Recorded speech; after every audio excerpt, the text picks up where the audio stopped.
자, 모두를 위한 논술 강의. 이 영상에서는 제시문 활용의 방법을 배울 거야. 내가 첫 번째 영상에서 논술을 세 가지 측면으로 정의했지. 출제자의 요구에 대해서, 출제자가 준 재료를 활용해서 논리적으로 구성한 답안이다. 이 두 번째, 출제자가 준 재료인 제시문을 우리가 어떻게 읽고 활용할까? 이걸 한번 배워보자. 자, 제목을 제시문 활용법 이렇게 달아볼게. 제시문 활용법. 내가 조금 전에 얘기한 것처럼 이 제시문을 재료라고 내가 불렀는데 이 재료의 이미지를 잘 떠올려 줬으면 좋겠어. 왜냐하면 이 재료라는 것은 그 자체가 주인공이 아니라는 뜻이야.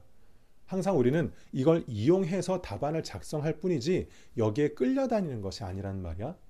학생들은 논술 답안을 딱 받으면 글이 쫙 있으니까 좀 압도되는 느낌을 받는데 그럴 필요 없어. 그러면 논술 못해. 과감하게 뭐야 너 제로잖아, 내가 가지고 놀 수 있는 그런 좀 과감한 마음, 그런 마음이 필요해. 자, 그걸 바탕으로 제시문 활용법을 세 가지 측면으로 알려줄 테니까 기억을 해두자고. 첫 번째는 방금 전에 말했잖아. 얘는 재료일 뿐이고 이 재료를 준 그 의도가 더 중요하겠지. 이 재료를 어떻게 활용할 것인지. 자, 이렇게 생각해봐. 요리라고 생각해봐. 그러면 여기 고등어가 한 마리 있어.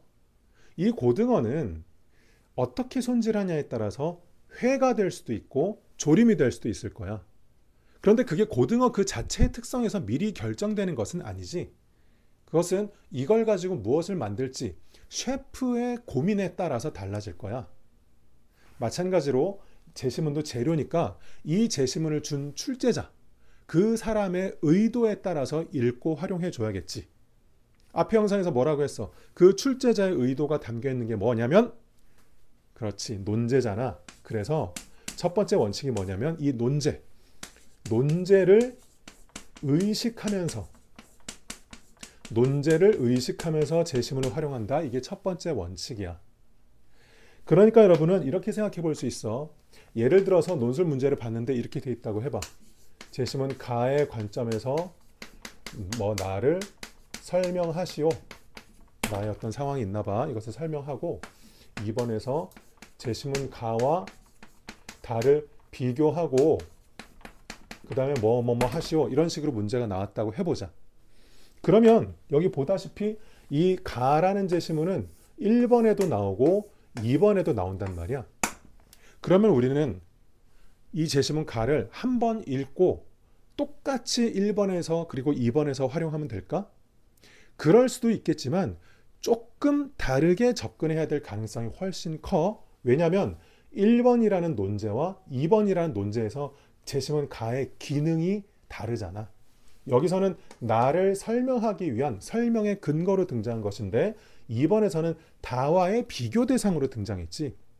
똑같은 제시문이지만 논제 요구가 달라진 거지. 조금 전에 우리가 얘기했던 똑같은 고등어인데 얘를 회로 쓰려면 얘를 이렇게 활용해야 될 거고, 똑같은 고등어지만 얘를 조림으로 활용하려면 얘를 이렇게 활용할 수도 있겠지. 큰 틀에서 이것은 유지하고 있지만 약간의 뉘앙스는 다르게, 무게중심은 다르게 활용될 수 있는 거잖아. 그런 의미에서 제시문의 첫 번째 이용의 원칙은 논제를 의식하면서 활용하는 것이다. 이것을 잊지 말아야겠어. 되겠니? 이 두 번째는 개념화해서 활용한다. 개념화, 이렇게 말할게. 개념화. 개념이라는 것은 압축된 어휘지 이만큼의 의미를 꽉 눌러서 압축적으로 효율적으로 전달할 수 있게끔 다듬은 어휘를 말하지. 키워드라고 해도 좋고 핵심어라고 해도 좋아. 이런 이미지로 좀 기억을 해봐. 이번에는 집을 지어보자. 집을 짓는다고 해봐. 흙더미가 이렇게 있어. 흙더미. 이 흙더미를 우리는 제시문이라고 해보자. 이 흙더미를 가지고 바로 집을 지을 수 있을까? 이렇게 흙 이렇게 쌓아가지고 다져가지고 이렇게 집을 지을 수 있을까? 그건 두꺼비 집이지 사람 살 집은 아니잖아. 사람이 살 집을 지으려면 먼저 뭘 해야 돼? 이 흙더미를 가지고 뭘 만들어야 돼? 얘네들을 꽉 누르고 이렇게 꾹꾹 압축해서 구워서 벽돌을 먼저 만들지. 그렇지. 그리고 그 벽돌을 착착착착착 쌓아서 집을 만들잖아.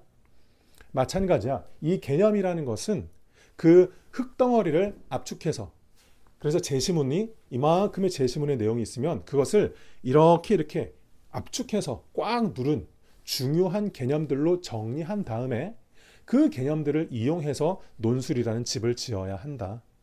그래서 우리는 제시문을 활용하는 두 번째 원칙이 개념화해서 활용한다. 개념화해서 활용한다는 거의 반대말은 통째로 활용한다는 건데, 마치 흙더미를 그냥 눌러 담아서 꽉꽉 이렇게 발라서 물을 으개서 그 자체로 집을 지으려고 하는 것만큼 그것은 어리석은 일이야. 게다가 개념화를 하지 않잖아? 그럼 무슨 일이 벌어지기 쉬우냐면 그 제시문에 있는 중요한 내용 일부가 통째로, 혹은 문장 일부가 통째로 답안에 옮겨지는 경우가 있어. 그렇지. 그것은 자기가 한번 이것을 자기 말로 정리하지 않고 넘어갔기 때문에 발생하는 현상인데, 그런 것을 전문용어로 우리는 표절이라고 부르고, 실제로 논술 답안 채점할 때 가장 먼저 아웃되는 답안지가 그런 답안지다. 그래서 제시문을 내가 이해해서 자기 말로 개념으로 정리한 후에 이걸 이용해서 답안을 작성한다는 것 기억을 해둬야겠어. 뭐 키워드, 개념, 키워드, 핵심어 뭐라고 말해도 좋아. 벽돌. 세 번째는 뭐냐면, 이건 약간 좀 은유적인 표현을 쓸게. 숲을 먼저 보고 나무를 활용한다. 이렇게. 숲이라는 것은 전체를 상징하는 표현이야. 그래서 제시문 전체를 먼저 이해하고 부분을 활용한다. 이렇게 이해를 해줘. 내가 이것을 강조하는 이유는 다른 이유가 아니고 여러분들이 수능 공부를 너무 열심히 해서 그래. 내가 다른 영상에서 한번 얘기했던 것 같기도 한데, 자, 국어라고 한번 해봐. 국어라고 하면 국어 문제는 이 부분을 가지고 1번 뭐 이렇게 문제를 하나 만들고, 요걸 가지고도 만들고, 얘를 가지고도 만들어서 굉장히 세밀하고 조심스러운 독해가 필요해. 어쩔 수 없어. 이게 수능의 지금 출제 방식이니까.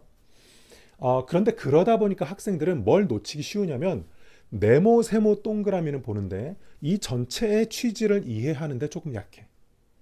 그런데 논술은 그 전체 취지가 더 중요하단 말이야. 예를 들어서 이 글이 가라는 제시문으로 나왔다라고 해봐. 그러면 이 제시문 가는 네모를 말하는 걸까? 세모를 말하는 걸까? 동그라미를 말하는 걸까? 논술이라면 이 제시문 가가 말하는 것은 이 전체를 아우른 얘다, 얘. 이 숲. 그래서 여러분들은 제시문을 이해할 때 전체 숲을 먼저 이해를 하고 나서 그 상태에서 네모도 활용하고 세모도 활용할 수 있는 것이지, 전체의 의미를 파악하지 않은 상태에서 부분에 꽂혀서 답안을 쓰면 이상한 답이 돼버려.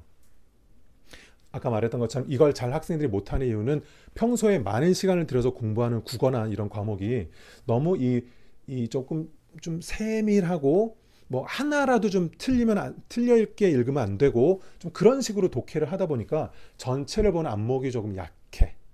그 안목을 키워줘야 돼. 왜냐하면 이 출제자가 이 가라는 제시문을 줄 때는 요거 하나를 쓰라고 이걸 갖고 온 것이 아니라 이 전체의 취지를 이해할 수 있는지를 보기 위해서 갖고 온 것이기 때문에 그래. 그래서 숲을 보고 나무를 활용한다는 원칙까지 기억해 두자. 정리할게. 이 영상은 제시문을 활용하는 방법을 배운다라고 했다. 여기서는 이 제시문은 재료야, 재료. 주인공이 아니야, 재료. 그래서 우리가 가지고 놀아야 돼.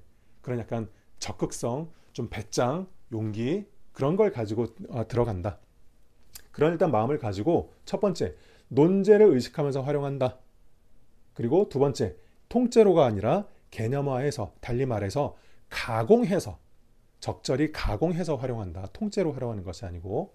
세 번째는 전체를 먼저 이해하고 그 다음에 부분적인 것을 활용하는 이런 그 관점을 좀 가져보자. 이 세 가지를 기억해두면 출제자가 이 제시문을 준 의도를 잘 반영해서 좋은 답안을 작성할 수 있을 거야. 자, 제시문 활용의 방법 여기까지 하자.